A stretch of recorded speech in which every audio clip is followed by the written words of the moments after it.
All India Veerashaiva Mahasabha Vandanmedu ശാഖയുടെ ആഭിമുഖ്യത്തിൽ ഒരു മാസം നീണ്ടുനിൽക്കുന്ന ബസവ ജയന്തി ആഘോഷങ്ങൾക്ക് തുടക്കം കുറിച്ചു. ജയന്തി ആഘോഷങ്ങളുടെ ഭാഗമായി വിവിധ കലാ സാംസ്കാരിക പരിപാടികൾ, ബോധവൽക്കരണ പ്രവർത്തനങ്ങൾ എന്നിവ സംഘടിപ്പിക്കും. സാമൂഹ്യ പരിഷ്കർത്താവും നവോത്ഥാന നായകനുമായിരുന്ന ശ്രീ ബസവേശ്വരന്റെ 893ാമത് ജയന്തി ഒരു മാസം നീണ്ടുനിൽക്കുന്ന പരിപാടികളോടെയാണ് ആഘോഷിക്കുന്നത്.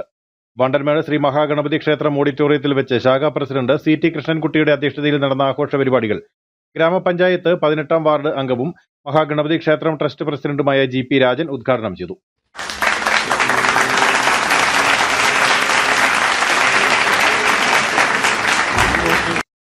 AIVM ഇടുക്കി ജില്ലാ പ്രസിഡന്റ് ഗിരീഷ് N പാലംതറ ബസവ ജയന്തി സന്ദേശം നൽകി.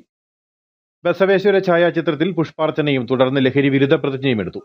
വിവിധ മേഖലകളിൽ മികച്ച പ്രവർത്തനങ്ങൾ നടത്തിവരുന്ന GP രാജനെയും കൈകൊട്ടിക്കളിയിൽ മികവ് പുലർത്തി മുന്നേറുന്ന മാതൃസമിതി ടീം അംഗങ്ങളെയും ആദരിച്ചു. പരിപാടിയുടെ ഭാഗമായി ക്ഷേത്ര മാതൃസമിതി അംഗങ്ങളുടെ കൈകൊട്ടിക്കളി അരങ്ങേറി.